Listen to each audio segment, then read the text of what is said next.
This channel does not promote any violent, harmful, or illegal activities. All content provided by this channel is meant for an educational purpose only.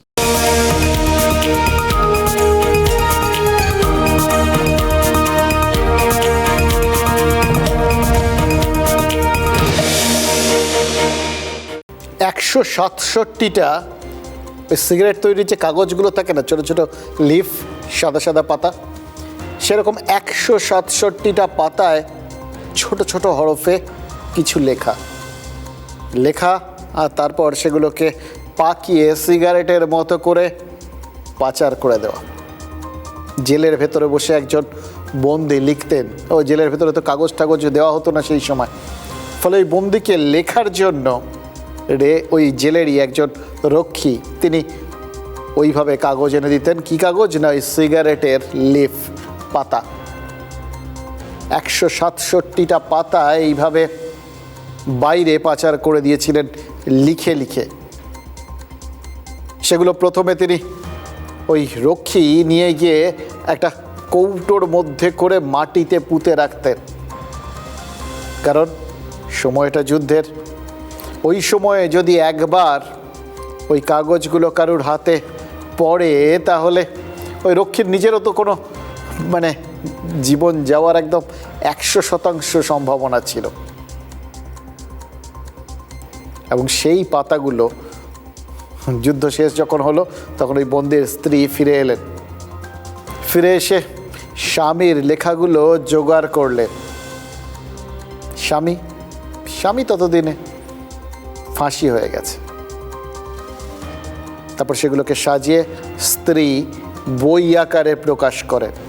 সারা পৃথিবীতে 90টারও বেশি ভাষায় অনুবাদ করা হয় সেই বই, এবং সেই বইটা আজও বহু মানুষকে সেই সময়ের দিনাবলী, দিনবদল, সমস্ত কিছুর ছবি দেখিয়ে চলছে। নোটস ফ্রম দ্য গ্যালোজ, ফাঁসির মঞ্চ থেকে। এই যে কথাগুলো বললাম, যে বন্দির কথা বললাম, তিনি চেক সাংবাদিক, একজন চেক সাংবাদিক, লেখক, এবং সেই সময় ফ্যাসিজম বিরোধী আন্দোলনের নেতা ছিলেন জুলিয়াস ফুচিক। তার কথাই বলছিলাম। 1939 সালে হিটলার যখন ওই চেকোস্লোভাকিয়া, যেটা এখন টুকরো টুকরো হয়ে গেছে আর কি, সেই চেকোস্লোভাকিয়া তখন একসাথে ছিল। সেই চেকোস্লোভাকিয়াটা যখন হিটলার দখল করেছিলেন তখন ফুচিক যথারীতি তার বিরোধিতায় নেমেছিলেন, প্রতিবাদ করেছিলেন, এবং হিটলারের যে পুলিশ বাহিনী গেস্টাপো, তারা তাকে ধরে নিয়ে গিয়ে প্রাগের জেলে ভরে দেয়। ফুচিকের স্ত্রী গুস্তা ফুচিকোভা তাকেও গ্রেপ্তার করে, কিন্তু তাকে পাঠিয়ে দেওয়া হয় জার্মানির র্যাডভেন্সব্রুক কনসেন্ট্রেশন ক্যাম্পে। ওই প্রাগের জেলে বসেই জুলিয়াস ফুচিক ওই সিগারেটের পেপারে লিখে ফেলেছিলেন তার ডায়েরিটা। তাতে তার জেলের সেই অভিজ্ঞতা, চারপাশে দেখা মানুষজন, তার যে ইন্টারোগেশন, তাকে জিজ্ঞাসাবাদ, সব কিছু, এবং তার সঙ্গে সঙ্গে তার স্বপ্ন, তার দৃষ্টিভঙ্গি, সবটা লিখে ফেলেছিলেন। 1943 সালে বার্লিনের জেলে নিয়ে গিয়ে নাৎসিরা তাকে ফাঁসি দেয়। দ্বিতীয় বিশ্বযুদ্ধ শেষ হওয়ার পর গুস্তাভ প্রাগে ফিরে আসেন এবং জানতে পারেন স্বামী আর বেঁচে নেই। স্বামীর লেখার কথাও তিনি জানতে পারেন, আর সেগুলোকে তখন ওই রক্ষীর কাছে গিয়ে সংগ্রহ করেন। সব মাটিতে পোতা ছিল। সেই বয়েমগুলো বার করে তার হাতে তুলে দেন। সেগুলোর থেকে এই গুস্তাভ বই আকারে ছাপান ফাঁসির মঞ্চ থেকে। প্রথম যখন ছাপিয়েছিলেন তখন সেটা নিয়ে হঠাৎ করে বিতর্ক দেখা দিয়েছিল। বলা হয়েছিল গুস্তাভ সব কথা লেখেননি, কিছু কথা বদলে দিয়েছিলেন।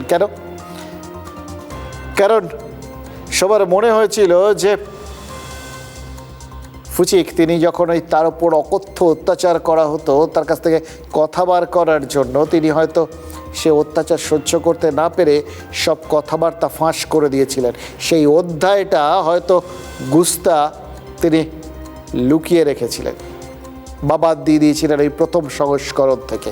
শেষ পর্যন্ত যখন দ্বিতীয় সংস্করণটা বেরোয় তখন পূর্ণাঙ্গ বইটা বেরোয়, যা যা লিখেছিলেন সব ওর মধ্যে ছাপা হয়েছিল। এবং তাতে কি দেখা গেছিল জানেন? দেখা গেছিল ওই যখন তার উপর প্রবল অত্যাচার করা হতো তখন ফুচিক মুখ খুলেছিলেন, সত্যি মুখ খুলেছিলেন। কিছু তথ্যও দিয়ে দিয়েছিলেন নাজি বাহিনীকে। কি দিয়েছিলেন? ভুল তথ্য। এবং তিনি যে সমস্ত তথ্য সত্যি বলে দিয়েছিলেন, আসলে ভুল তথ্যগুলোকে যেভাবে দিয়ে দিয়েছিলেন, তার ফলেই ওই চেকের অসংখ্য মানুষের জীবন বেঁচে গেছিল। দেখি সেটা তো অন্য গল্প, কিন্তু আজকে হঠাৎ ফুচিকের কথাটা কেন মনে পড়ে গেল, কেন ফুচিকের কথাগুলো আপনাদের সামনে বলছি, তার একটাই মাত্র কারণ, জানেন তো, মাঝে মধ্যে এক একটা জিনিস দেখে এক একটা জিনিসের কথা মনে পড়ে যায় অদ্ভুতভাবে। ইতিহাস একটা অদ্ভুত জিনিস, জানেন তো, কিসের সাথে যে কিসের মিল খুঁজে পেয়ে যাই, অদ্ভুত। এবং সত্যি সত্যি মিলে যায়ও। এই যে আজ ধর্মেন্দ্র প্রধান তিনি ইস্তফা দিলেন, তার ইস্তফা পত্রটা দেখেছেন?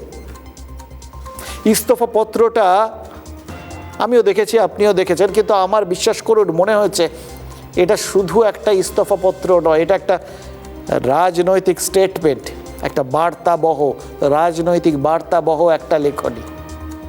আর এই লেখনীটা দেখে এই তার যে বক্তব্যটা বা সেই অর্থে ইস্তফা পত্র বা ইস্তফার ব্যাখ্যা, যেভাবেই দেখুন আর কি, সেটা দেখে আমার ওই নোটস ফ্রম দ্য গ্যালোজ, মানে ফুচিকের লেখা ওই বইটার শেষ লাইনটা মনে পড়ে গেল। এই লাইনগুলো অবশ্য বহুদিন আগেই অমরত্ব পেয়ে গেছিল, আবার মনে পড়ল। People, I loved you, be on your guard. বন্ধুরা, আমি তোমাদের ভালোবাসতাম, তোমরা সতর্ক থেকো।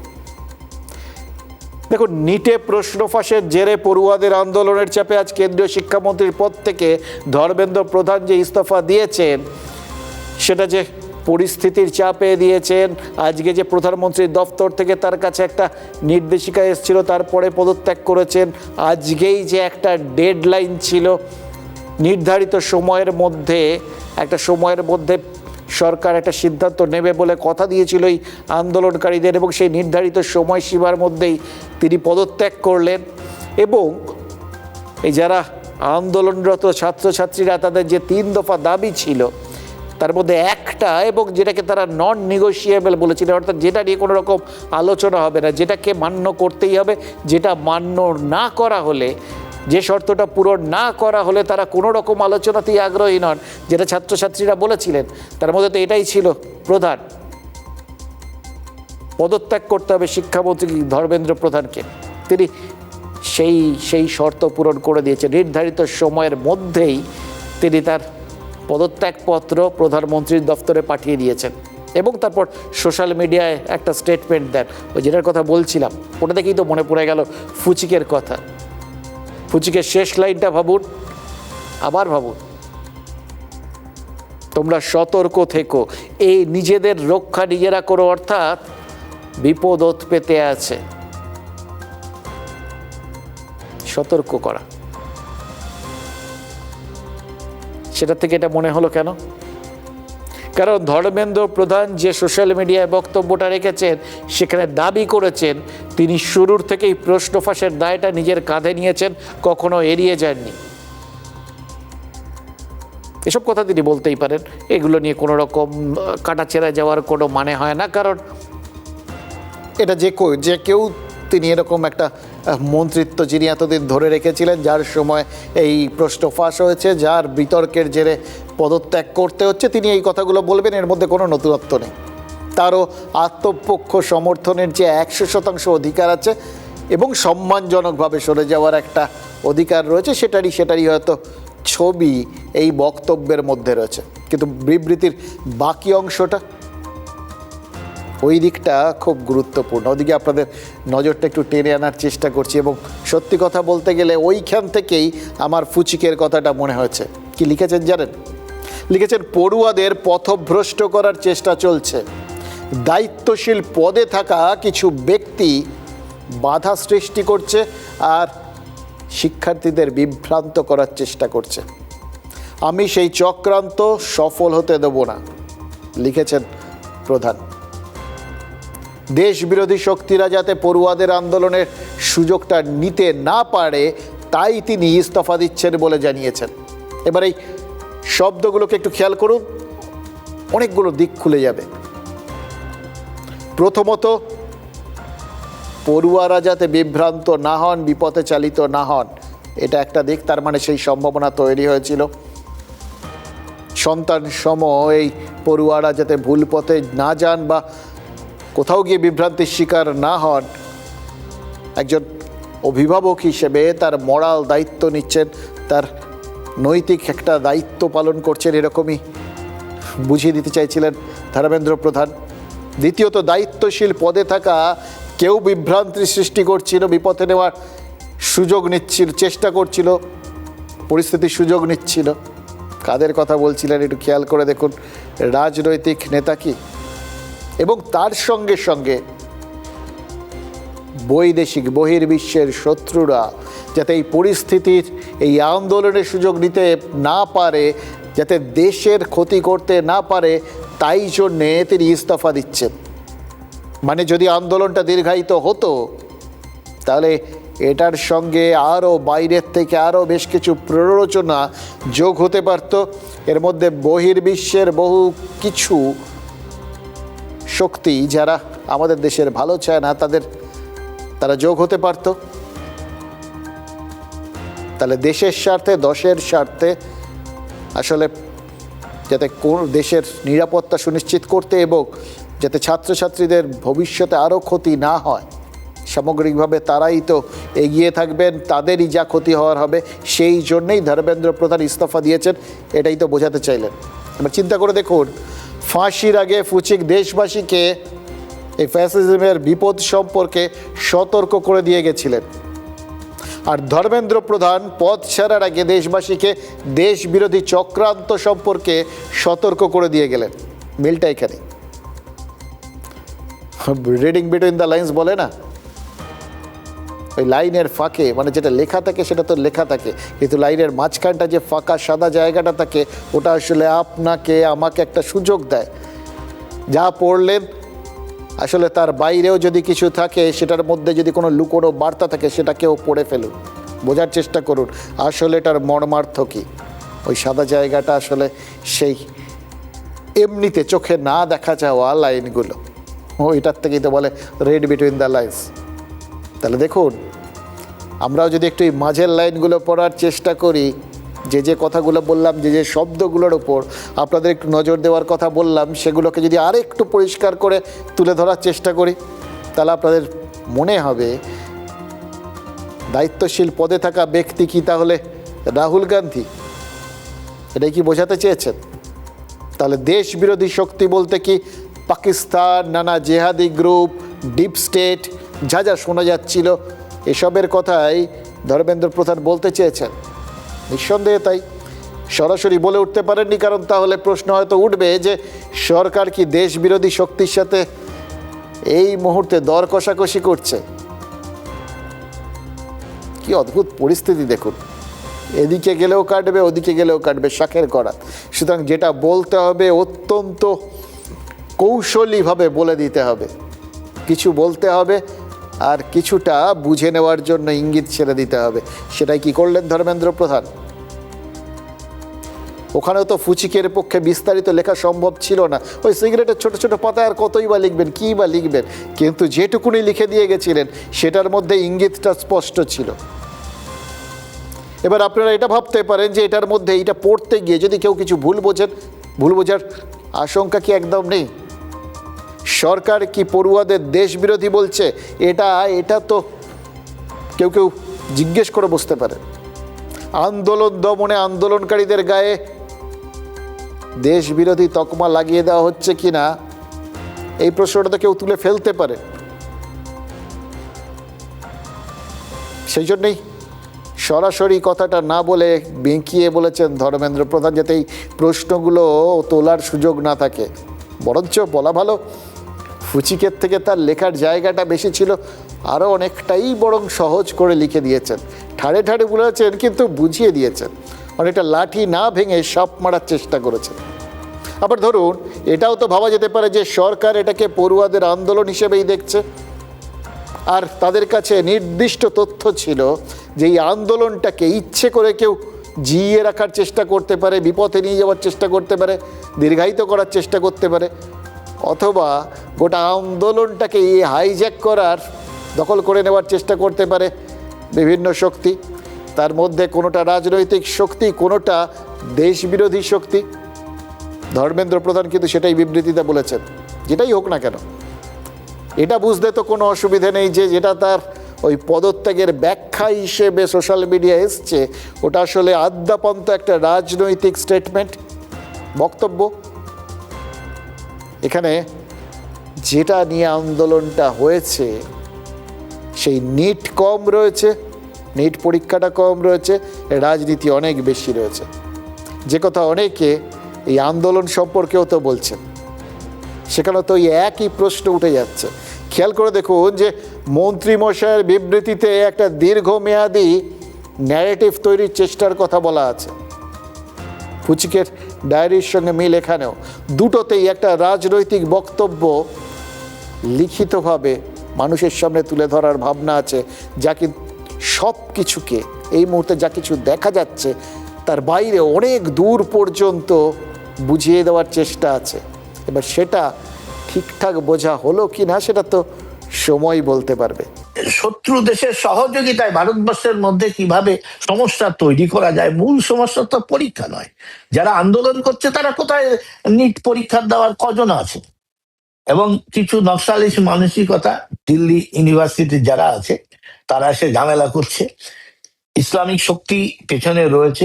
একটা বিশৃঙ্খলা তৈরি হচ্ছিল, যারা দেশ বিরোধীদের একজোট হয়ে তারা এক জায়গায় এসে যাচ্ছে। এই যে ব্যাপারটাই তো একটা ষড়যন্ত্র, তার হাত থেকে এড়িয়ে চলার জন্যই ধর্মেন্দ্র প্রধান নিজের মন্ত্রিত্বটা গুরুত্ব না দিয়ে এই বিশৃঙ্খলা যাতে আর না চলে সেই স্বার্থের জন্য, কোনো যৌক্তিকতা নেই তবু তিনি পদত্যাগ করেছেন একমাত্র দেশের স্বার্থে। জগন্নাথ সরকারের বক্তব্যটা শুনলেন, এটা তো শাসক দলের একজন প্রতিনিধি হিসেবে যে ধরনের বক্তব্য দেওয়ার, হয়তো তিনি তার মতো করে গোটা বিষয়টা ব্যাখ্যা করছেন। ওই আন্দোলনের ওখানটায় আমাদের যে প্রতিনিধিরা প্রতিদিন যাচ্ছেন তাদের সাথে কথা বলছিলাম, দিল্লির কথা বলছি।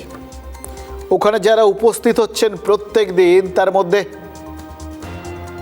70% অন্তত, মানে 30% যদি ধরেও নিই যে কোনো উদ্দেশ্যে গেছেন বা একদমই মজা দেখতে গেছেন, এরকম প্রচুর লোক তো থাকে, এগুলো প্রত্যেকটা ক্ষেত্রে থাকে, এরা উৎসব বানিয়ে নেয়। কিন্তু সেটা বাদ দিয়ে যে 70% পড়ে থাকে, সেই 70% কিন্তু নিশ্চিতভাবেই ছাত্রছাত্রী হতে পারে। তারা সবাই নিটের পরীক্ষার্থী নন, কিন্তু ছাত্রছাত্রী।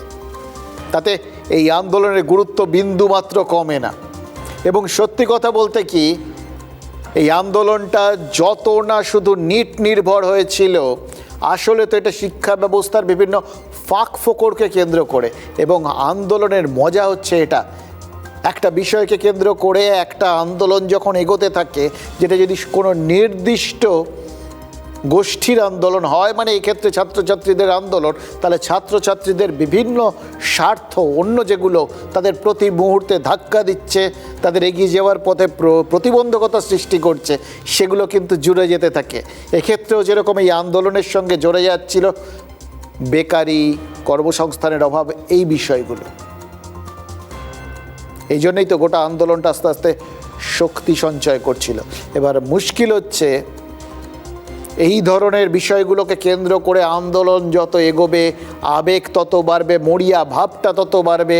এর সঙ্গে ক্রমাগত ছাত্রছাত্রীদের সাথে তাদের বাবা মায়েদের যোগ শুরু হবে, আন্দোলন শক্তিশালী হবে, ছড়াবে। যেরকমভাবে বিহার, খেয়াল করে দেখুন, বিহারের ছবিগুলো দেখছিলাম। বিহারের প্রথম দিন যখন আন্দোলন হলো, যখন আপনারা যদি সোশ্যাল মিডিয়ায় দেখে থাকেন, দেখবেন সবাই হাসি ঠাট্টা করছিল। কেন? কারণ ছাত্রছাত্রীদের আটকাতে পুলিশ যখন জল কামান চালাচ্ছিল, তারা সেটাতে রেইন ড্যান্সের কথা মনে করে নাচানাচি শুরু করেছিল। তাদের আটকানোর জন্য যখন ওই ব্যারিকেডগুলো দিচ্ছিল, সেই ব্যারিকেডগুলোতে চাকা লাগানো, সেই চাকা লাগানো ব্যারিকেডের ওপর তারা চেপে বসে, অন্যরা সেটা ঠেলে নিয়ে দৌড়ে যাচ্ছিল, যেন বেশ ট্রলিতে করে মজা নিচ্ছে। গোটা ব্যাপারটা হাসি ঠাট্টার মতো ছিল। দেখছিলাম ছাত্ররা গিয়ে জিজ্ঞেস করছে পুলিশকে, পুলিশ আঙ্কেল কাঁদানে গ্যাস আনোনি, জল কামান, তাহলে ওটাই ছাড়ার একটু। সবাই ভাবছিল খুব মজার ব্যাপার, ভোজপুরি গান তৈরি হয়ে গেছে। কিন্তু সেই আন্দোলনটাই পরের দিন ওখানে অনেক বেশি একটা উগ্র আকার নিয়েছিল। গতকাল আমাদের এখানে কালকে যে আন্দোলনটা শুরু হয়েছিল, এসএফআই যে আন্দোলনটা শুরু করেছিল, সেটা পরবর্তী ক্ষেত্রে হিংসাত্মক হয়ে উঠেছিল। সুতরাং বুঝতে পারছিলেন যে এই আন্দোলনটা যতটা ছড়াতো, সেটাকে কেন্দ্র করে গোটা ব্যাপারটার মধ্যে বিভিন্ন শক্তি ঢুকে পড়ার সম্ভাবনাটা বাড়ত। এবার সেটা আপনি খেয়াল করে দেখুন আমাদের পার্শ্ববর্তী দেশগুলোর ক্ষেত্রে কি হয়েছিল। কেউ যদি সেখান থেকে ভেবে থাকে বাংলাদেশে কি হয়েছিল, আচ্ছা এরকম আন্দোলনকে কেন্দ্র করে তো বাংলাদেশে সরকার পড়ে গেছিল। নেপালে কি হয়েছিল, সেখানে তো এরকম আন্দোলনকে কেন্দ্র করে সরকার পড়ে গেছিল। শ্রীলঙ্কাতে কি হয়েছিল, সেখানেও তো একই রকম কাণ্ড ঘটেছিল। এইগুলো থেকে অনুপ্রেরণা নিয়ে যদি, এক্ষেত্রে অনুপ্রেরণাটা চলে এলো জানেন তো ঘটনাচক্রে, অনুপ্রেরণা জিনিসটা খুব গোলমেল। এটা আমরা কিন্তু গত 15 বছর ধরে বুঝতে পারছি। এই শব্দটাকে আর কোনোদিন সহজভাবে নেব না। যাই হোক, তো এই ক্ষেত্রে ওই বিভিন্ন দেশগুলোর থেকে, প্রতিবেশী দেশগুলোর থেকে যে ডিপ স্টেটের মতো কোনো শক্তি, বারবার বলছি, হয়তো মনে হবে এটা একটা কাল্পনিক শক্তি, দেখতে পাচ্ছি না তো। বিশ্বাস করুন, তলিয়ে ভাবলে গোটা বিশ্বের ক্ষেত্রে যখন একটা কিছু নিয়ে কথা হয় না, এবং বারবার যখন বিভিন্ন গণতান্ত্রিক উন্নতিকামী দেশগুলোর স্বার্থ কোনো একটা ষড়যন্ত্রের সামনে মুখ থুবড়ে পড়ে, তখন এই ডিপ স্টেটের কথাই সবার আগে আসে। তার কারণ কিছু শক্তি আছে যারা চায় না কেউ তাদের প্রতিপক্ষ হয়ে উঠুক। ক্লাস সিস্টেম জানেন তো, উচ্চ শ্রেণী নিম্ন শ্রেণী, নিম্ন শ্রেণীর থেকে ওপরে ওঠাটা কেউ অ্যালাউ করতে রাজি হয় না। এক্ষেত্রেও তাই, আন্তর্জাতিক ক্ষেত্রেও তাই। এক্ষেত্রে কারোর মধ্যে কোনো ভেদাভেদ নেই, সব এক। এবার এই ডিপ স্টেট যদি আস্তে আস্তে ওই পার্শ্ববর্তী দেশগুলোর থেকে দেখে ভেবে নেয় যে এই সমস্ত দেশগুলো, এটাই তো উপমহাদেশ ছিল, একই রকম তো, ওই বাকি সব দেশগুলোতে যদি হয় তাহলে এখানে কেন হবে না, এটাই চান্স, ঢুকে পড়ি, শেষ করে দিই। এরা নাকি অর্থনৈতিক দিক থেকে বিশ্বের সেরা শক্তি হয়ে ওঠার দিকে এগোচ্ছে। এরা নাকি এই চরম রিসেশনের বাজারে, আর্থিক মন্দার বাজারেও নিজেদের শক্ত অর্থনীতির জোরে সামলে যাচ্ছে। এত বড় যুদ্ধ হচ্ছে, তেল ফেলের অভাবে, জ্বালানির অভাবে চারপাশে হাহাকার, এরা এখন অবধি সামলে রেখেছে। এই সুস্থিতি তো চলবে না, তাহলে তো আবার এরা আমাদের টক্কর দেনেওয়ালা শক্তি হয়ে উঠবে। এখন আবার অস্ত্র শস্ত্র বানাচ্ছে, শক্তিশালী অস্ত্র নিজেরাই বানিয়ে নিচ্ছে নিজেদের জন্য, আমাদের থেকে কিনছে না, উল্টে বিক্রি করছে। সব দিক থেকে তো বিপদ, কিনবেও না, উল্টে যারা আমাদের থেকে কিন্তু তাদের অস্ত্র দিয়ে দেবে। এত ক্ষতি তো সহ্য করা যায় না। এইটা ভেবে কেউ যদি টার্গেট করে তাহলে সেটাই তো স্বাভাবিক, টার্গেট করতেই পারে, অস্বাভাবিক তো কিছু নেই। কিন্তু একটা জায়গাতেই ফারাক আছে জানেন তো, ওই আমাদের প্রতিবেশী দেশগুলোর সঙ্গে এদেশের ফারাক হচ্ছে রাজনৈতিক পরিপক্কতায়, গণতন্ত্রের পরিণত মনস্কতায়। এদেশের গণতন্ত্র রাজনৈতিকভাবে কতটা পোর খাওয়া, অন্তত এক্ষেত্রে রাজনৈতিক পরিপক্কতার একটা পরিস্থিতি যখন এলো, যখন সেটা চাইছিল, পরিস্থিতি ডিম্যান্ড করছিল, তখন কিন্তু কেন্দ্রীয় সরকার তারা কিন্তু সেই পরিপক্কতার একটা প্রমাণ দিতে পেরেছে। একজন কেন্দ্রীয় মন্ত্রী ইস্তফা দিয়েছেন। খেয়াল করে দেখুন, স্বাধীনতার পরে একদম এরকম অরাজনৈতিক কারণে কোনো কেন্দ্রীয় মন্ত্রী ইস্তফা দিচ্ছেন, এটা আমরা দেখিনি। আমরা লাল বাহাদুর শাস্ত্রীকে দেখেছি পদত্যাগ করেছিলেন রেলমন্ত্রীর পদ থেকে, কিন্তু তখন রাজনৈতিক আন্দোলন হয়েছিল। আমরা রাজাকে দেখেছিলাম পদত্যাগ করতে 2G কেলেঙ্কারির পর, চারপাশে কি কাণ্ড হয়েছিল। এই সমস্ত ক্ষেত্রগুলোতে প্রত্যেকটা ক্ষেত্রে যখন যে পদত্যাগ করেছেন, করেননি একদম কেউ এরকম নয়, বেশ কয়েকজন মন্ত্রীকে হয়তো এরকম আন্দোলনের চাপে পদত্যাগ করতে হয়েছে, কিন্তু প্রত্যেকটা ক্ষেত্রে আন্দোলনটা ছিল রাজনৈতিক। এক্ষেত্রে ফারাক কি? অরাজনৈতিক। এবং যে জিনিসটা সহজে রাজনৈতিক দলগুলো স্বীকার করতে রাজি হয় না, অরাজনৈতিক চাপের সামনে সামান্যতম পিছু হটতে তারা রাজি হয় না, কারণ তারা ভাবে এটা একটা কিন্তু খুব বিপজ্জনক প্রবণতা, একবার পিছু হটলে বারবার পিছু হটতে। এবং অরাজনৈতিক আন্দোলনটা খুব সহজে মানুষের আবেগকে দখল করে নেয়, মানুষের যোগাযোগটা ছোঁয়াচে, খুব ছোঁয়াচে, ছড়িয়ে পড়ে খুব দ্রুত। এটা কেউ চান না আর কি। এবং দেখুন, যখন দিনের শেষে তিনি যে রাজনৈতিক দলেরই লোক হন, যে ধর্মের লোক হন, যে ভাষার লোক হন, যে রাজ্যের লোক হন, আসলে তো সবাই সাধারণ মানুষ। একজন সাধারণ মানুষের থেকে সাধারণ মানুষ, তখন সবাই একটা কমন একটা প্ল্যাটফর্ম পেয়ে যান। সবাই সাধারণ মানুষ, একটাই তো পরিচয়, সুতরাং ভেদাভেদ নেই, ছুঁয়ে যেতে পারে। সেটা বিপজ্জনক হয়ে যায় রাজনৈতিক দলের জন্য। বিজেপির সভাপতি নীতিন নবীন জানিয়েছেন তাদের দলের মধ্যে আলোচনা হয়েছে, আর তারপরেই ধর্মেন্দ্র প্রধানকে ইস্তফা দিতে বলা হয়েছে। অর্থাৎ সমস্ত ধরনের পরিস্থিতি বিচার করে তাদের হয়তো মনে হয়েছিল এটা তো যুদ্ধক্ষেত্র, এক পা পেছনোর মধ্যে কোনো রকম কোনো লজ্জা নেই, বরং রাজনৈতিক পরিপক্কতা আছে। এতে দেশের স্বার্থ, রাজনৈতিক স্বার্থ দুটোই একই সঙ্গে রক্ষিত হয়। ঠিক এই রকম রাজনৈতিক পরিস্থিতি বা এই রকম ক্ষেত্রে রাজনৈতিক পরিপক্কতার পরিচয় দেওয়া, এটা তো কৃষক আন্দোলনের সময় দেখা গেছিল, যে 3টে আইন নিয়ে কৃষকদের আপত্তি ছিল, সেই 3টে আইন নিয়েই তাদের দল এবং সরকারে বিশদ আলোচনার পর আইন প্রত্যাহারের কথা বলে দিয়েছিলেন নরেন্দ্র মোদী। আজ ধর্মেন্দ্র প্রধানের ইস্তফায় ফের একবার সেই রাজনৈতিক দৃঢ়তা, রাজনৈতিক বুদ্ধিমত্তার ছাপ, এটাকে অস্বীকার করা যাবে না।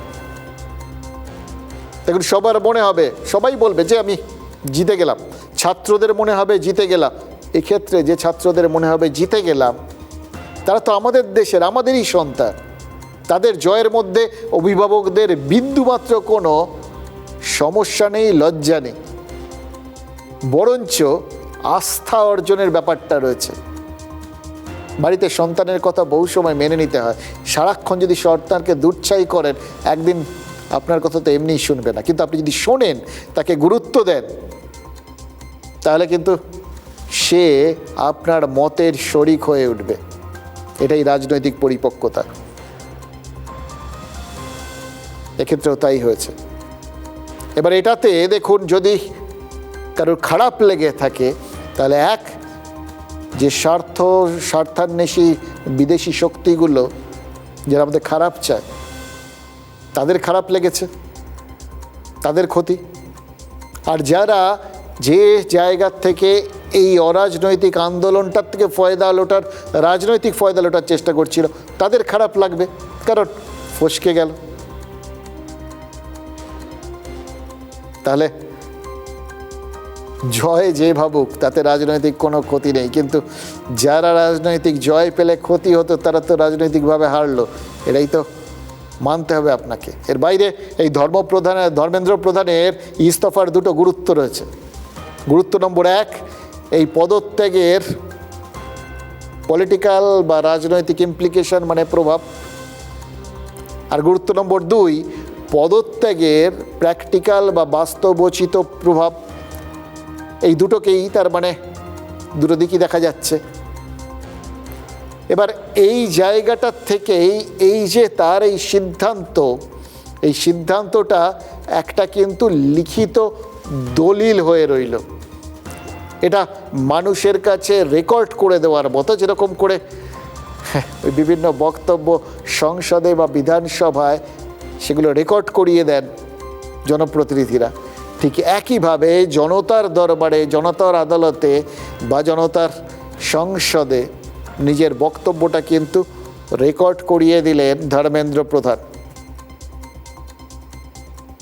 এবার কেউ ভাবতেই পারেন, যার আমলে একের পর এক এরকম নিটের প্রশ্নপত্র ফাঁস হয়েছে, তিনি নিজের ওপর চাপ, দলের ওপর চাপ, সরকারের ওপর চাপ, সেটাকে আলগা করতে এই বিরোধী শক্তি বা বৈদিক চক্রান্তের কথাগুলো বলছেন, নিজেদের ব্যর্থতাকে আড়াল করছেন, যা খুশি ভাবতে পারেন। কিন্তু যদি আবার বলছি, যদি পাশের দেশগুলোর দিকে তাকাই, প্রতিবেশী রাষ্ট্রগুলোর দিকে তাকাই, গোটা বিষয়টা কিন্তু খুব অস্বাভাবিক ঠেকবে না। অন্তত কেউ যদি আশঙ্কা করেও থাকেন, থেকে কোনো রকম আগাম সেটাকে রোখার চেষ্টা করেন বা পদক্ষেপ নেন, তার মধ্যেই বা অন্যায় কী আছে? বিপদ আসতে পারে ভেবেই তো হয়তো ওই আগে যেরকম হতো, প্রবল খরা হতে পারে এটা বুঝলে তারা সেই জায়গার থেকে অন্য জায়গায় চলে যেতেন মানুষজন, যাযাবর কি এমনি এমনি হয়েছিলেন। এটা তো একটা পদক্ষেপ নেওয়া। হতেই পারে যে তারা চলে যাওয়ার পর সেবার হয়তো বৃষ্টি হলো, কি করা যাবে, সচরাচর হয় না বলেই তো সিদ্ধান্ত নেন তারা। তো এটাও তো সেরকম একটা ভবিষ্যৎটাকে ধরে নিয়ে একটা আগাম, যেরকম আমরা ভ্যাকসিন নিই সেরকম হতে পারে, হবে কি হবে না জানি না, কিন্তু হতে পারে এটা ধরে নিয়েই সবাই তো কোভিডের ভ্যাকসিন নিয়েছিলাম। আর হলে কি হয় সেটা দেখানোর জন্য তো নেপাল বাংলাদেশ রয়েছে, দুটো দেশই তো নতুন সরকার হয়েছে, ক্ষমতা রদবদল হয়েছে, এখন বাটি হাতে দাঁড়ানোর মতো অবস্থা হয়েছে। মোদ্দা কথা, বিরাট উন্নতি হয়েছে এরকম তো কেউ বলতে পারছেন না। সুতরাং এখানকার গণতন্ত্র যে পরিণত মনস্ক, তার একটা পরিচয় অন্তত আমরা পেলাম। এটা কেউ কোন দিক থেকে ভাবনা, কাদের বক্তব্য, এ সমস্ত ভাবনা চিন্তা করার আগে দিনের শেষে ভেবে দেখুন তো, আমাদের এই সন্তানসম ছাত্রছাত্রীরা তাদের আন্দোলনটা ঠিক কী কারণে ছিল? এটা ভবিষ্যতে সুস্থিতির জন্য। এটা ক্ষেত্রে কিন্তু সেই সুস্থিতির একটা সিদ্ধান্তই নেওয়া হলো। এবার সুস্থিতিটা কীভাবে এলো? আজকে এই প্রাথমিক ওই শর্তটা নির্দিষ্ট সময়ের মধ্যে পূরণ করে নেওয়ার পর ককরোচ জনতা পার্টির দুই প্রতিনিধি ফের জেপি নাড্ডা এবং জিতেন্দ্র সিংয়ের সঙ্গে বৈঠকে বসেছিলেন, এবং বৈঠকের পরেই তারা ঘোষণা করে দিয়েছেন যে তিনটে তাদের দাবি ছিল সবকটা যখন মোটামুটি মেনে নেওয়া হয়ে গেছে, সুতরাং আপাতত আন্দোলন স্থগিত, অদ্যই শেষ রজনী। 1, ধর্মেন্দ্র প্রধানের পদত্যাগ হয়ে গেছে। 2, প্রশ্ন ফাঁসের কারণে আত্মঘাতী যে পড়ুয়া ছিলেন তাদের পরিবারকে অর্থ সাহায্য সরকার বলে দিয়েছে, নিয়ম মেনে সাহায্য দেবে। এবং 3, আন্দোলনকারীরা যারা এইটাতে আন্দোলন করতে নেমেছিলেন তাদের বিরুদ্ধে হওয়া এফআইআর প্রত্যাহার সরকার বলেছে মেনে নেবে। সুতরাং আন্দোলন প্রত্যাহার করছেন তারা আপাতত। 3টে সদর্থক পদক্ষেপ, এবং তার পরিপ্রেক্ষিতে আন্দোলন উঠে যাওয়া, এটাই তো এতদিন ধরে বলছিলাম, এটাই তো কাম্য ছিল। খেয়াল করে দেখুন, একটা আন্দোলন একটা নির্দিষ্ট লক্ষ্যের জন্য হয়, সেই লক্ষ্য পূরণটা হয়ে গেলে সেটা লক্ষ্য পূরণ হওয়াটাই তো সবার কাম্য। সবাই কি চান যে আমরা দাবিটা করছি বটে, কিন্তু আন্দোলনটা মানে দাবিগুলো যেন পূরণ না হয়। দাবিগুলো পূরণ না হলে আমরা বেশ আন্দোলন চালিয়ে যেতে পারবো, সেটা খুব মজার ব্যাপার আর কি। যতদিন পারি আন্দোলন করব, আন্দোলন করাই একটা কেরিয়ার হয়ে যাবে আর কি, এরকম ব্যাপার। এটা কেউ ভাবেন নাকি?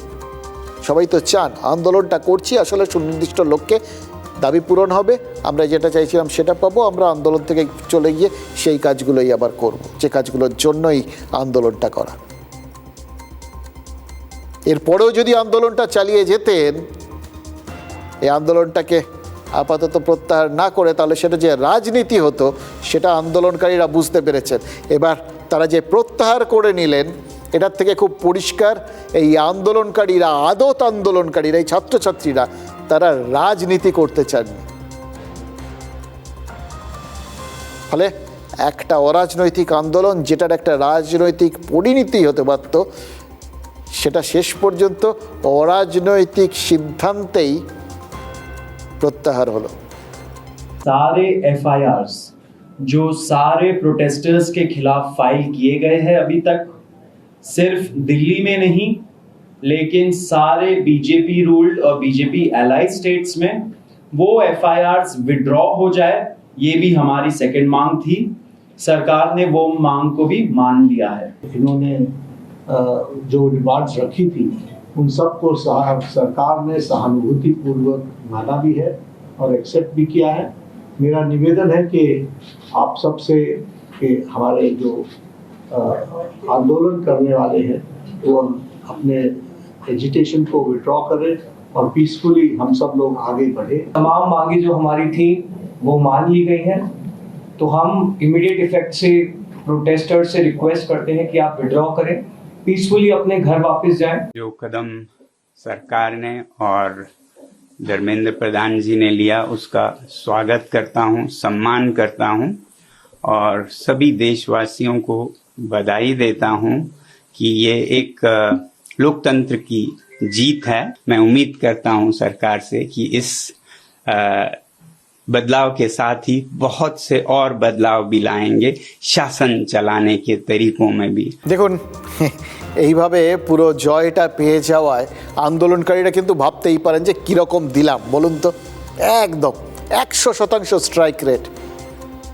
3টে দাবি ছিল, 3টেই পূরণ হয়ে গেছে, 100% স্ট্রাইক রেট। কিন্তু বিশ্বাস করুন এই গোটা বিষয়টার মধ্যে কোথাও গিয়ে আমার ভেতরে দুটো সত্তা সমানভাবে সক্রিয়। আমার ধারণা এখন তো আপনাদের ভেতরে যে উত্তেজনাটা ছিল, উৎকণ্ঠা আসলে, কারণ আপনার আমার সন্তান সমসব ছাত্রছাত্রীরাই হয়তো আন্দোলনগুলো করছিল, তাদের নিয়ে একটা দুশ্চিন্তা থাকাটা স্বাভাবিক, একটা উৎকণ্ঠা থাকাটা স্বাভাবিক। সেই জায়গাটা যখন স্থিমিত হচ্ছে তখন আমরা একটু ভাবার চেষ্টা করছিলাম, আপনিও করছেন হয়তো, আমিও করছি, যে ঠিক কী হলো, জয়টাকে কিভাবে দেখব। হ্যাঁ, এটা ঘটনা, গোটা ব্যাপারটা আপাতত একটা সুস্থির জায়গায় গেল। ছাত্রছাত্রীরা, ঘরের ছেলে মেয়েরা ঘরে ফিরে যাবেন, তাদের পড়াশুনো করার কাজ বা তারা পরবর্তী জীবনের জন্য যেভাবে প্রস্তুতি নেওয়ার কাজ সেগুলো করবেন এবং নিরাপদে থাকবেন। এটাই তো স্বাভাবিক, এটাই তো অভিভাবক হিসেবে আপনি আমি চাই। সুতরাং আমরা খুশি। সব বাবা মাই তো বলে না সাবধানে আসিস, সেই অপেক্ষাটা অন্তত নিশ্চিন্তে কাটবে আর কি, এটা সবার বুঝতে পারছি। কিন্তু ঠান্ডা মাথায় জয়টাকে যখন বিশ্লেষণ করতে চাইবো, এবার আমরা কি দেখব, সত্যি কি জয়টা হলো ভেবে দেখুন তো। যে তিনটে দাবি তুলে ধরা হয়েছিল, যেগুলোকে আপাতত জয় হিসেবে দেখা হচ্ছে, যার পরিপ্রেক্ষিতে আন্দোলনটা স্থগিত হলো, প্রত্যাহার করা হলো, সে তিনটে দাবির কথা আরেকবার ভাবুন তো। শিক্ষামন্ত্রী হিসেবে ধর্মেন্দ্র প্রধানের পদত্যাগ, 2 যারা আত্মহত্যা করেছেন তাদের জন্য ক্ষতিপূরণ, আর 3 যারা এই আন্দোলন করতে গিয়ে যাদের বিরুদ্ধে এফআইআর হয়েছিল সেগুলো প্রত্যাহার। এই তিনটেই তো, এই তিনটের একটা পূরণ হওয়ার জন্যেও, যে জন্য মূল আন্দোলনটা ছিল, অর্থাৎ ওই নিটের প্রশ্নপত্র ফাঁসের মতো ঘটনা যাতে আপনার আমার সন্তানদের সাথে কোনো ক্ষেত্রে না ঘটে, একজন অভিভাবক হিসেবে যাতে দেখতে না হয় যে আমাদের সন্তানরা ভবিষ্যৎ জীবনের জন্য উড়ানটা যখন শুরু করতে যাচ্ছে তখন গিয়ে কোথাও গিয়ে ধাক্কা খাচ্ছে, সেই কষ্ট যাতে পেতে তাদের না হয় এবং আমাদের না হয়, সেই লক্ষ্যটা কি পূরণ হলো? এগুলোর সঙ্গে কি প্রশ্নপত্র ফাঁসের বা সেই প্রশ্নপত্র ফাঁস রোখার কোনো ডাইরেক্ট সম্পর্ক রয়েছে? আবার বলছি, রেল দুর্ঘটনার দায় নিয়ে একাধিক মন্ত্রী পদত্যাগ করেছেন। রেল দুর্ঘটনা কি বন্ধ হয়েছে? ধর্মেন্দ্র প্রধান তার আমলে এই নিটের প্রশ্নপত্র ফাঁস হয়েছে, তার নৈতিক দায়িত্ব থাকতে পারে, কিন্তু এক্ষেত্রে নৈতিক না, বাস্তবিক দায়িত্বের জায়গাটা ভীষণ ইম্পর্টেন্ট। তিনি নৈতিক দায়িত্ব নিয়ে সরে গেলেন, তাতেই কি সিস্টেমটা ঠিক হয়ে গেল? আসল তো সিস্টেমটা ঠিক করার কথা ছিল। হ্যাঁ, যে 47 জন এই শিক্ষা দপ্তরের, এই পরীক্ষা দপ্তরের কর্তাকে সাসপেন্ড করা হচ্ছে, সেটা একটা পদক্ষেপ। প্রত্যেকবার একটু করে, কারণ এটা না কিছুতেই আমি মানতে রাজি নই যে চেয়ে অন্তত এরকম একটা বিষয় যাতে আসমুদ্র হিমাচল এক সূত্রে বাঁধা হয়ে যেতে পারে, অর্থাৎ কাশ্মীর থেকে কন্যাকুমারীর এত ছাত্রছাত্রী সবাই পরীক্ষা দিচ্ছেন, তারা কোথাও গিয়ে বঞ্চিত হচ্ছেন, প্রতারিত হচ্ছেন, তাদের বাবা মারা ক্ষুব্ধ হচ্ছেন, তাদের আত্মীয় স্বজন ক্ষুব্ধ হচ্ছেন। গোটা দেশে একটা অস্বস্তি ছড়িয়ে পড়ছে সরকারের জন্য। এটা কোনো সরকার চাইবে না। প্রথমবার গাছারা ভাব থাকতে পারে, দ্বিতীয়বার যেচে কেউ, অন্তত কোনো বুদ্ধিমান সরকার যেচে এই বিপদ ডাকবে না। তাহলে সিস্টেমটার মধ্যে গণ্ডগোল ছিল, সেই সিস্টেমটাকে ঠিক করার দরকার ছিল। সেই জায়গাটায় ব্যবস্থা হলো কি না সেটা দেখার খুব বড় দরকার ছিল। সেটা কি পূরণ হলো? কেন বলছি কথাটা, ঠান্ডা মাথায় খেয়াল করুন। এই আন্দোলনটা একটা অরাজনৈতিক আন্দোলন, একটা জয় পেল বলে আমরা ধরছি তো। তার আগে এত বড় একটা অরাজনৈতিক আন্দোলন তো আমরা দেখেছি, আপনি দেখেছি, আমাদের এই বাংলাতেও দেখেছি, বাংলাতেই দেখেছি। তিলোত্তমার ধর্ষণ এবং মৃত্যুর পর, খুনকাণ্ডের পর যেভাবে মানুষজন রাত দখল করতে নেমেছিলেন, অত বড় রাজনৈতিক আন্দোলন বিশ্বাস করুন বাংলায় তো কখনো দেখিনি। ওই স্বতঃস্ফূর্ততা, এইভাবে স্বতঃস্ফূর্ততা তুলনা করাটা উচিত না।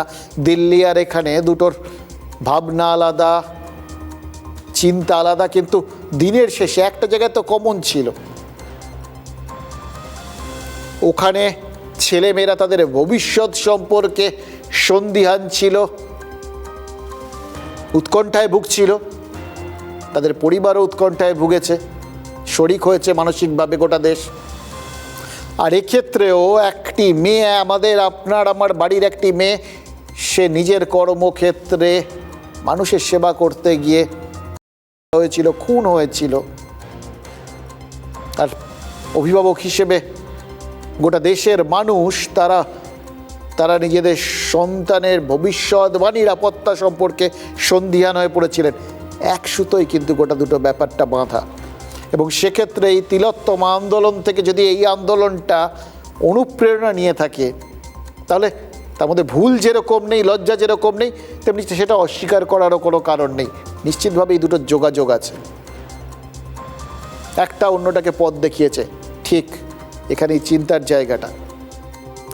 তিলোত্তমার আন্দোলনটার ক্ষেত্রেও তো মমতা বন্দ্যোপাধ্যায় চটজলদি না, বেশ আন্দোলনের পরেই আর কি, কিন্তু নতি স্বীকার কিছুটা হলেও তো করেছিলেন। ওই ডাক্তাররা গিয়ে পুলিশ কমিশনারের টেবিলে শিরদাঁড়া রেখে এসেছিলেন, সেই পুলিশ কমিশনারকে পদত্যাগ করতে বা সরিয়ে দিতে বাধ্য হয়েছিলেন মমতা বন্দ্যোপাধ্যায়। খেয়াল করে দেখুন, সিদ্ধান্ত তো হয়েছিল। প্রতিশ্রুতি দিতে বাধ্য হয়েছিলেন, লাভ কি হয়েছে? আজকেও তিলোত্তমার মা, তিনি বিধায়িকা, তারপরেও তিনি তিলোত্তমার জন্য সুবিচারের খোঁজ করছেন। এটাই বাস্তব, এটাই দুশ্চিন্তা। কারণ এখানেও তো একজন মন্ত্রী পদত্যাগ করলেন, কিন্তু সেই পদত্যাগে গোটা বিষয়টা সেটা সমাধান হয়ে গেল কিনা, আসল যেটা কাঙ্ক্ষিত লক্ষ্য সেটাই পৌঁছানো গেল কিনা। পৌঁছানো গেলে খুব ভালো। একজন মন্ত্রীর পদ গেছে, পদত্যাগ করতে বাধ্য হয়েছেন, এটা দেখে সবাই নড়ে চড়ে বসলে খুব ভালো। কিন্তু যদি সেটা না হয়, যা দাবি সেগুলো পূরণ হওয়ার পরেও যদি আসল জায়গাটা যদি ছোঁয়া না যায়, যে কারণে 21-22 জন নিট পরীক্ষার্থী আত্মহত্যা করেছিলেন, তাহলে সত্যি কি আন্দোলনটাকে সফল বলে আমরা মনে করবো? এগুলো মনে হচ্ছে, জানেন তো, কারণ যদি না হয় তারপর তো আবার আপনার আমার ঘরেরই কোনো ছেলে মেয়ে এরমভাবেই ধাক্কা খাবে। এক্স মন্ত্রী যাবে, ওয়াই মন্ত্রী আসবে, তাতে ঘটনাটা আটকা যাবে। ধর্মেন্দ্র প্রধান তিনি পদত্যাগ করেছেন, তার বদলে ক্রেতা সুরক্ষা মন্ত্রকের দায়িত্ব পেয়েছেন। তার জায়গায় নতুন শিক্ষামন্ত্রী হচ্ছেন প্রহ্লাদ যোশী। কি এলো গেল? প্রশ্ন ফাঁস, আটকে গেল। নিশ্চিত হতে পারছি আমরা কি, যদি আমি আবার বলছি সদর্থক কোনো জয় হয়ে থাকে এই আন্দোলনটার, সেটা হচ্ছে ওই পরীক্ষা ব্যবস্থায় যে বদল আনার উদ্যোগ নেওয়া হচ্ছে। এই পরীক্ষা ব্যবস্থার মধ্যে যদি কেউ ওই ভেতরে ঢুকে প্রশ্ন ফাঁসের মতো ঘৃণ্য কাজ করেন তাদের বিরুদ্ধে কড়া আইন আনা হচ্ছে, যে ফাস্ট ট্র্যাক আদালত তৈরি হচ্ছে, কতজনকে সরিয়ে দেওয়া হচ্ছে, খোল নলচে বদলানো হচ্ছে, এই সবগুলো এগুলো যদি সব ঠিকভাবে একমাত্র এগুলোই যদি ঠিকভাবে কাজ করে, তাহলে হয়তো ভবিষ্যতে এরকম অপ্রীতিকর পরিস্থিতিটা এড়ানো যাবে এবং অন্তত আপনার আমার ঘরের ছেলে মেয়েগুলোর কোনো রকম ক্ষতি হবে না।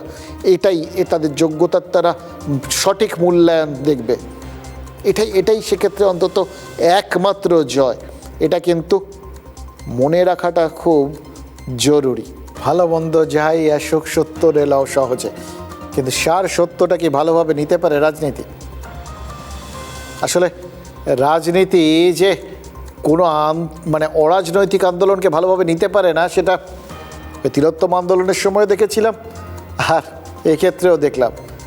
এই এতদিন ধরে এত অনশন, এত রোদে জলে পুড়ে ছাত্রছাত্রীরা আন্দোলন করছিল, তারা যখন আন্দোলন প্রত্যাহার করে নিলেন, তখন রাহুল গান্ধীর মতো রাজনৈতিক নেতা বলছেন আন্দোলনকারীরা আসলে ফাঁদে পড়লেন। কারণ তার মনে হচ্ছে কেন্দ্র আই ওয়াশ করছে, চোখে ধুলো দিচ্ছে, যে প্রতিশ্রুতিগুলো দিয়েছে সেগুলো রাখবে না। তাহলে তো বলতে হবে আসলে তিনি চাইছিলেন, মোদ্দা কথা হচ্ছে আরও চলুক আন্দোলনটা চললে, যত চলবে তত তার রাজনৈতিক ফায়দা হবে, বা ক্রমশ সময়টা পেলেন না, তাই একটু সময় পেলে পাকড়ে ধরতে পারতেন, বা একটু করে হয়তো পকেটে ঢোকানোর কাজটা শুরু হয়েছিল, পকেটে ঢোকানোটা সহজ হয়ে যেত, এটা ভাবছেন হয়তো।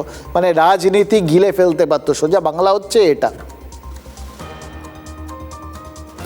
আর রাহুল গান্ধী তো তিনি যা বলছেন আর কি, এমনভাবে এখন বোঝানোর চেষ্টা করছেন যে আরে আমি রাজনৈতিক নেতা, একমাত্র আমি বুঝতে পারি রাজনৈতিক নেতারা কি করতে পারেন না পারেন। এটা ঘটনা, রাজনৈতিক নেতারাই যে রাজনৈতিক নেতাদের বেশি চেনেন, এটা নিয়ে আমার মনে কোনো সন্দেহ নেই। আপনার আমার মতো সাধারণ মানুষ আমরা কোন ছাড়, কোথায় ওরা, কোথায় আমরা। কিন্তু তারপরেও এই যখন কথাগুলো বলেন, তখন সোজাসুজি প্রশ্নটা করতে ইচ্ছা করে, জানেন তো। ওই দেখবেন এই রিলসগুলোতে একটা জিনিস খুব আসে আর কি, ঘুরিয়ে পেঁচিয়ে বহু কিছু বললে, আরে বরখুদ্দার কে না কে চাতে হো, এক্ষেত্রেও তো তাই। রাহুল গান্ধী চাইছিলেনটা কি? সোজা কথা, এই আন্দোলনটা এমন বড়োভাবে চলুক, সরকার পড়ে যাক, তিনি ক্ষমতায় আসুন, এটাই তো। ঠিক একইভাবে হয়তো তাহলে আরও কেউ চাইছিলেন যে আন্দোলনটা চলুক, সরকার পড়ুক, তারপর কি আসবে না আসবে তার বাইরে তারা হয়তো আরও এগিয়ে ভাবছিলেন যে এই দেশটা একটা চরম অরাজকতা নামুন, দেশটা চুল হয়ে যাক, এটাও কি কেউ ভেবেছিলেন? এই জন্যেই কি সোনাম ওয়াংচুক অনশন প্রত্যাহার করায় কেউ মানে বেশ অখুশি হয়েছিলেন। শুধু বুঝতেই পেরেছিলাম যা তাকে দেশদ্রোহী বলা যেভাবে, বা তিনি সুবিধাবাদী বা বিভিন্ন রকম বক্তব্য চলে এলো তার দেখে, তাতে তাই মনে হয়েছিল। তাহলে কি সত্যিই পড়ে পাওয়া 14 আনার মতো এই ছাত্র আন্দোলনকে বিভিন্ন গ্রুপ, কিছু রাজনৈতিক, কিছু স্বার্থ, এরা নিজের মতো করে ব্যবহার করতে চেয়েছিল? দেখুন, আজকে কলকাতায় মিছিল ডেকেছিল মমতাপন্থী তৃণমূল ছাত্র পরিষদ। আদালত অনুমতি দেয়নি, কিন্তু এখন তো এই সমস্তগুলো আবার অনেকটা বেশি তাদের কাছে সুবিধাজনক জিনিস হয়ে দাঁড়িয়েছে নজর কাড়ার জন্য। অনুমতি না পেয়েও জোর করে মিছিল করছি, মানুষকে এত ভালোবাসি, ফলে ওইটা তারা করেছেন। কুণাল ঘোষ, বৈশ্যানাথ চট্টোপাধ্যায়, এরকম বেশ কয়েকজনকে পুলিশ গ্রেফতারও করেছে। এবার যে মুহূর্তে গ্রেফতার হচ্ছেন, প্রতিবাদে পথে নেমেছেন মমতা বন্দ্যোপাধ্যায়, লালবাজারে গেছেন ডেরেক আর দোলা সেনরা, কিন্তু প্রত্যেকেই বুঝতে পেরেছেন সরকার পাল্টালে পুলিশের মনোভাব কতটা বদলায়। হয়তো এতদিনের অভ্যেস, পুলিশকে একরকমভাবে ব্যবহার করতে দেখেছিলেন এবং তারা একরকমভাবে ব্যবহার করেছিলেন। পুলিশ তো বদলে গেছে, তাদের ব্যবহার করার অভ্যেসটা বা তাদের যেটা জানা সেটা হয়তো বদলায়নি, তাই জন্য হয়তো একটু ধাক্কা লাগলেও লাগতে পারে। মানে মোদ্দা কথা হচ্ছে, মমতা বন্দ্যোপাধ্যায় অনেক চেষ্টা করেও মিছিল করতে পারেননি এবং শেষ পর্যন্ত একজনের স্কুটারের পেছনে বসে বাড়ি ফিরে যান। দোলা সেনরা লালবাজারের গেটে পৌঁছে পুলিশের কাছে ধাক্কা খান। আচ্ছা, এবার মমতা বন্দ্যোপাধ্যায় যদি রেগে যান, দোষ দেওয়া যাবে? প্রশ্ন ফাঁস আন্দোলনে যোগ দিতে সোমবার তিনি দিল্লি যাবেন বলে ঠিক করেছিলেন। দেখুন এখানে পুরো জিনিসটা যেরকম ছন্নছাড়া হয়ে গেছে, দিল্লিতে যখন ব্যাপারটা জমছিল সেখানটায় তিনি যদি পৌঁছতে পারতেন তাহলে সর্বভারতীয় ক্ষেত্রে একটা প্রাসঙ্গিকতা তৈরি করার চেষ্টা করতে পারতেন, কিন্তু আন্দোলনটাই তো তার আগে শেষ হয়ে গেল। এবার দিল্লি গিয়ে কী করবেন? এই প্রশ্নটা তার মনের মধ্যে কোথাও গিয়ে খচখচ করছিল বলেই কি এই আজকে অন্তত এইখানটায় কিছু একটা করার চেষ্টা করলেন। মনে হলো যে কালকে তো দেখেছি, কালকে বামেরা তারা মিছিল করলো, হয়তো এসএফআইয়ের ডাকে কিন্তু বামেরা করেছে, সেটাকে কেন্দ্র করে কি সুন্দর অশান্তি হলো, অন্তত কিছু তো হলো, এটা ভেবেই ছিলেন কি তিনি। কিন্তু এবার মমতা বন্দ্যোপাধ্যায় ভাবতেই পারেন যে অভাগা যেদিকে চায় সাগর শুকায় যায়, এটা ভাবলে কিন্তু তাকে দোষ দেওয়া যাবে না। ভাবুন যাওয়ার আগে কিরকম আন্দোলনটা শেষ হয়ে গেল। এবার একই কথা কি রাহুল গান্ধীও ভাবছেন, অবশ্য দুজনের চিন্তা ভাবনা একরকম হওয়াটাই স্বাভাবিক, জানেন তো একই জোটে আছেন তো। তাই রাহুল গান্ধীর মতো কালীঘাট তৃণমূলও বলছে কেন্দ্র সবাইকে বোকা বানাচ্ছে। प्रधान एक सिंबल है, उसको तो जाना ही था और अच्छा है कि वो गया। We hold Mr. Amit Shah directly responsible for the violence that has taken place against our students. Have also got the demand of an apology from the Prime Minister. Dharmendra Pradhan resign is okay. It's a high was, but it's a victory of the students and youth movement. মানে মোদ্দা বিষয়টা হচ্ছে দাবিটা খুব পরিষ্কার, মানে এত ঝামেলা ঝঞ্ঝাট না করে বিজেপি সরে যাক, নরেন্দ্র মোদী তিনি পদত্যাগ করুন, অমিত শাহ পদত্যাগ করুন, সবাই সরে যান এবং তারা ক্ষমতায় তাদেরকেও বসিয়ে দিই, এই তো। তাহলে আর কোনো ব্যাখ্যা আলাদা করে করতে হবে না, তারা যা চাইছিলেন তখন আন্দোলনটা তারা সফল হয়েছে বলবেন। দেখুন রাজনৈতিক ব্যাখ্যা যাই হোক, যে কোনো মিছিল মিটিং এগুলো যে ঠিকভাবে ঠিক নেতৃত্বের হাতে না থাকলে যে কোনো সময় দুষ্কৃতীদের দখলে চলে যেতে পারে, এই উদাহরণটাও তো টাটকা। ওনারা যে শেষ করতে চাইছিলেন না, ওই আন্দোলনটাও যেরকম হয়ে যেতে পারত তার একটা ইঙ্গিত তো আমরা এখানে পেয়ে গেছি। একদিন প্রথম দিন যখন এখানে সেই অর্থে ওই দিল্লির সমর্থনে আন্দোলনটা শুরু হলো, বাম ছাত্র যুব সংগঠন ককরোচ পার্টি তারা কলকাতায় মিছিল করলো, সেই মিছিলে সাংবাদিকরা প্রহৃত হয়েছেন, মার খেয়েছেন, রক্তাক্ত হয়েছেন, এগুলো দেখে নিয়েছেন। এগুলো নিয়ে আপনাদের আলাদা করে কিছু বলছি না। দেখুন আত্মপক্ষ সমর্থনেও যাব না, গায়ের ঝালও মেটাবো না, কারণ যেভাবে আমাদের দুই সাংবাদিক মাখন পাত্র, সুমন মহাপাত্রকে হেনস্থা করা হয়েছে, মারা হয়েছে, যেভাবে তারা রক্তাক্ত হয়েছেন, মাখনের মাথায় লাঠির আঘাত লেগেছে, এখনও হাসপাতালে ভর্তি, যেভাবে আমাদের আরেক প্রতিনিধি দীপঙ্করের মুখ ফেটে গেছে, হাসপাতালে ভর্তি, অনেক স্টিচ হয়েছে, এগুলো নিয়ে আলাদা করে আপনাদের কাছে বলার কিছু নেই। এগুলো তো আমরা অভ্যস্ত। সাংবাদিক হিসেবে এগুলো আমাদের প্রফেশনাল হ্যাজার্ডস, আমরা নিজেদের পেশার প্রতি দায়বদ্ধ। আমাদের দিকে আঙুল তোলা এটা মানুষের জন্মগত অধিকার সবার। দেখুন আমাদের এখানে মানুষজন তারা সব থেকে ভালো জানেন সচিন তেন্ডুলকারের কীভাবে ব্যাট করা উচিত, মেসির কীভাবে শট করা উচিত, সেখানে সাংবাদিকদের কি করা উচিত সেটা জানবেন না? এটা তো সব থেকে সহজ কাজ। হ্যাঁ, দেখতে হয়, দেখে জানতে হয়, বলতে হয়, তারপর সেগুলোকে নিজের মতো করে ব্যাখ্যা করা, সেটাকে সমালোচনা করা, এটাই তো পরিণত মনস্কতার লক্ষণ। আমাদের রাজ্যের মানুষ অত্যন্ত রাজনীতি সচেতন, সমস্ত জায়গায় তাদের ভাবনা চিন্তা অত্যন্ত সজাগ। সুতরাং তারা ওই যেরকম ঠাকুর বলেছিলেন না, রাজহাঁস যেরকম দুধ আর জলের মধ্যে থেকে দুধটা টেনে নিয়ে জলটা ফেলে দেয়, সুতরাং তারাও ওই দুধ জল মেশানোটাই গ্রহণ করেন সংবাদ মাধ্যমের কাছ থেকে, তারপর নিজের মতো করে আমরা ধরে নিচ্ছি তারা দুধটা আত্মীকরণ করে বাকিটা ফেলে দেয়।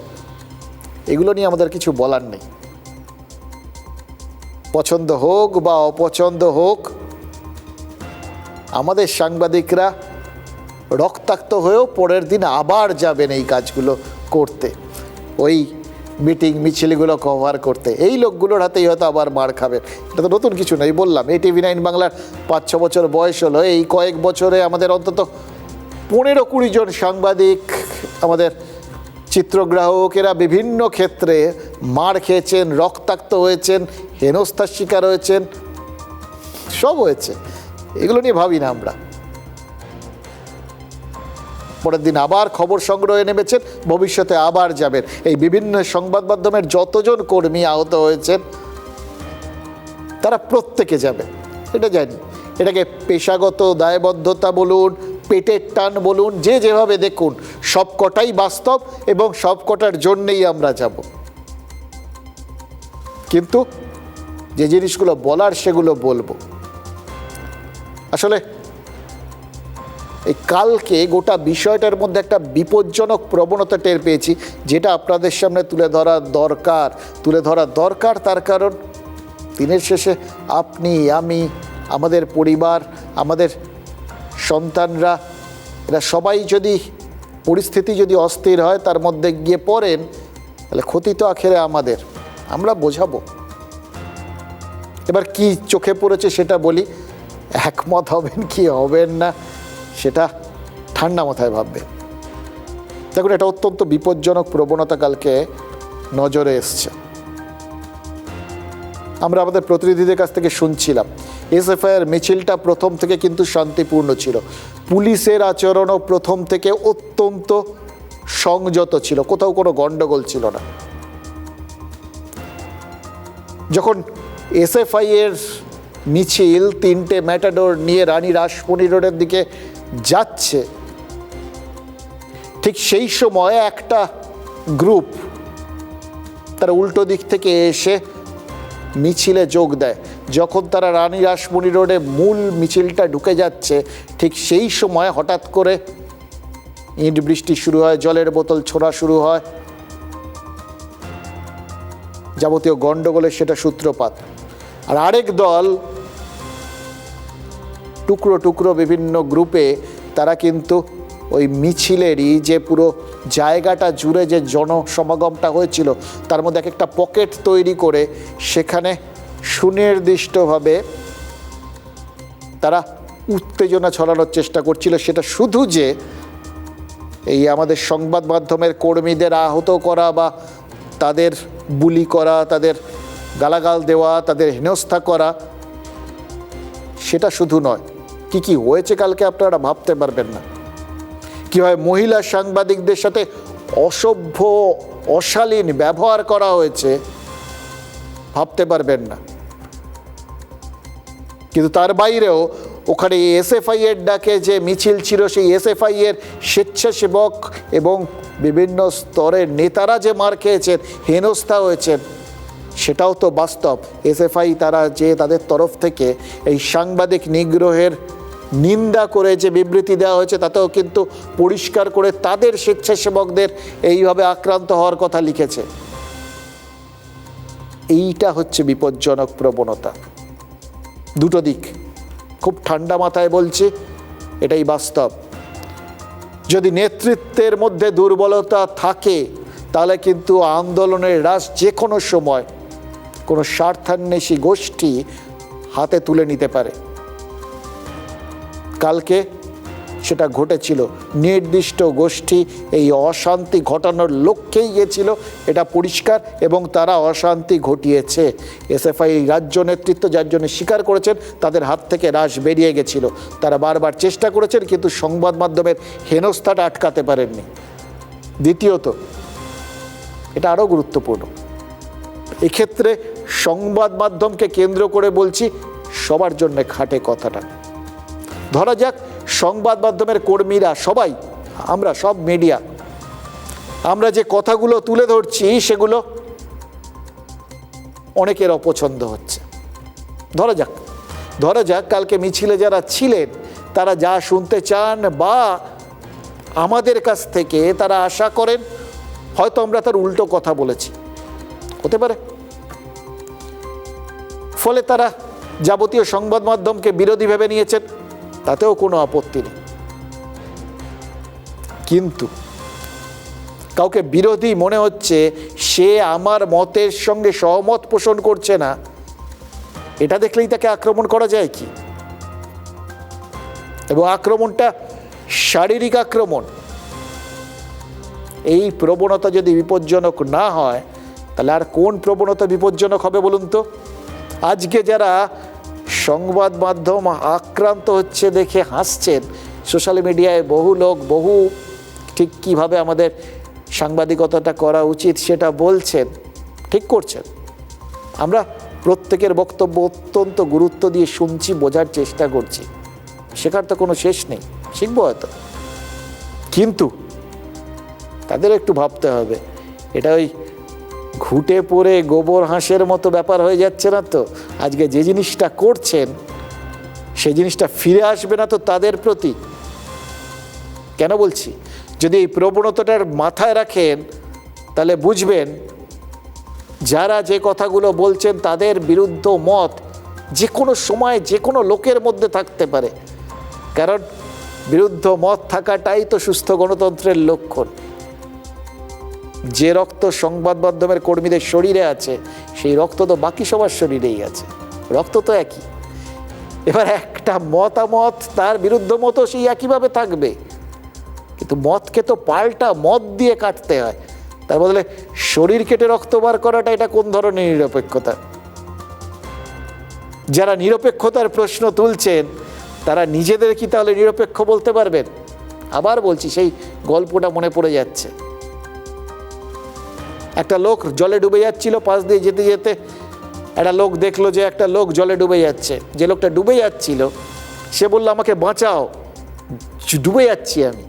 ওপাশের লোকটা বলল, না ভাই, আমি নিরপেক্ষ, আমি তোমারও নই জলেরও নই, বলে চলে গেল। আর জল টুপ করে লোকটাকে ডুবিয়ে দিল।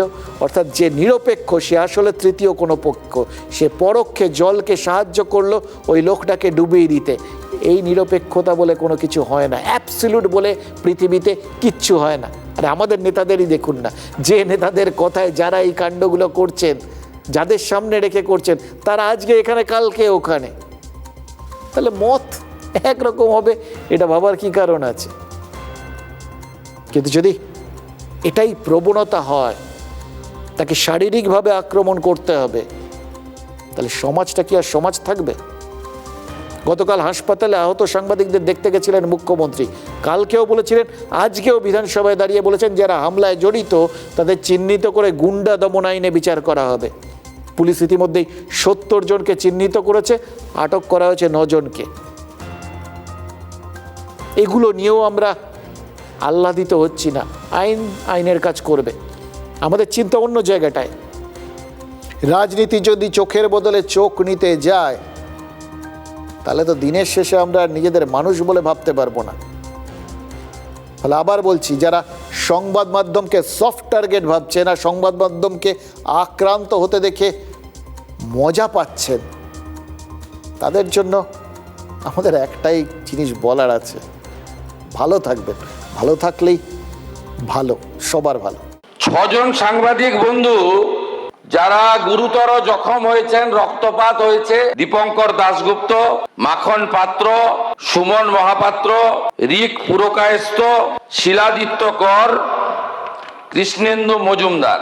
ইতিমধ্যে সাংবাদিক বন্ধুদের কাছ থেকে আমরা লিখিত অভিযোগ পেয়েছি 7টি মামলা। এই মামলাগুলোতে গুন্ডা দমন আইনকে যুক্ত করা হয়েছে। যে কোনো আন্দোলনের সাংবাদিকদের উপর আক্রমণের আমি নিন্দা করছি। সাথে সাথে এই কথাও বলবো যে তারা কিন্তু সশস্ত্র ছিল না, তাই গুন্ডা দমনের মতো কঠোর আইন তাদের উপর প্রয়োগ করা আমার মনে হয় যে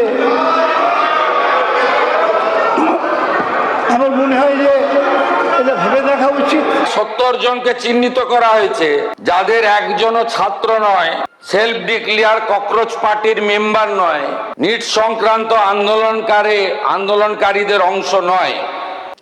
Afroz of Rajabagan, Nahid of Khidirpur, Tanvir and Nizam of Iqbalpur, Rahul Jamal of Watgunge. এই 5টা গুন্ডার নাম আমি এখানে ঘোষণা করলাম। গুন্ডা দমন আইনে এমন ব্যবস্থা নেব যাতে একদিন নয়, এই গুন্ডাদের 3 পুরুষ মনে রাখে। সাংবাদিকদের ওপরে যে আক্রমণ হয়েছে এটা কোনোভাবেই সভ্য সমাজ মেনে নিতে পারে না। কারা করছে না করছে তাদেরও চিহ্নিত করা দরকার। অলরেডি আজকে হাউসে রাজ্যের মুখ্যমন্ত্রী কথা বলেছেন, আমরা শান্তিপূর্ণ আন্দোলনের পক্ষে ছিলাম, আছি, থাকবো। দেখুন পরিস্থিতি না এটা অদ্ভুত জিনিস, যখন তখন পরিবর্তন হয়ে যায়। এই যে বাম জমানায় স্লোগান শুনতাম চলছে না চলবে না, বিজেপি জমানায় স্লোগান একটু পাল্টে গেছে, যা চলছিল তা চলবে না, বেসিকটা একরকম আর কি। এবার কিন্তু তার মধ্যে একটু ইধার উধার করাতে পুরো মানে বদলে যায়, তাই না? পরিস্থিতি ওরকম, যখন তখন বদলে যায়। দেখুন তৃণমূলের পার্টি অফিস বা তৃণমূল নেতাদের হাত পা বিজেপি নেতারা জিতে কোনোটাই ভাঙতে দেননি, কিন্তু ওই তৃণমূল আমলের কলেজগুলোর যে গভর্নিং বডি বা স্কুলগুলোর পরিচালন সমিতি হয়েছিল সেগুলো ভেঙে দিয়েছেন। মানে কোথায় ভাঙবেন না সেটার একটা নিজেদের মতো করে তারা একটা সিলেবাস তৈরি করে নিয়েছেন। একটা ভাঙার গড়ার ফাইনাল স্টেজে আজকে অবশ্য বিধানসভাতেও পঞ্চায়েত মন্ত্রী পৌঁছে গেছেন, বিধানসভায় নতুন পঞ্চায়েত বিলটা পাশ হয়ে গেল। এবার আর পঞ্চায়েত প্রধানদের হাতে আর্থিক ক্ষমতা থাকবে না, অর্থাৎ পঞ্চায়েতের কাজে আর্থিক লেনদেন যেগুলো হবে সেগুলো পরিচালনা করবেন সচিবরা। ভাবুন তো, 4 মের পর পঞ্চায়েতের সদস্যরা তারা সব একটু বেশি ঘরকুনো হয়ে পড়েছিলেন, ঠেরোচ্ছিলেন না, সেটা ডিম খাওয়ার ভয়ই হোক বা অন্য কোনো কারণে। কিন্তু নিশ্চিতভাবে এই অভ্যেস তো তারা নিশ্চয়ই ভাবছিলেন চিরদিন কারো সমানও নাই যায়, সুতরাং দিনটা তো বদলাবে, আস্তে আস্তে বেরোতে পারবেন, আবার পঞ্চায়েতে যেতে পারবেন। আর আগে 100 দিনের কাজ ছিল, এবার ওই ভিবিজি রামজির মতো গ্রামীণ প্রকল্পে 125 দিনের কাজ, টাকাও অ্যাডভান্স চলে এসছে। সুতরাং একটু নতুন করে গা ঝাড়া যে কেউ দিচ্ছিলেন তা তো নয়, কিন্তু আবার না সবাই মুষড়ে পড়েন, কারণ পঞ্চায়েতের প্রধান বা উপপ্রধানরা তাদের হাতে তো আর কিছু রইল না। আর কে না জানে পৃথিবীতে একটা ভিটামিনই সবাইকে খুব চন মনে করে তোলে, ভিটামিন এম, টাকা।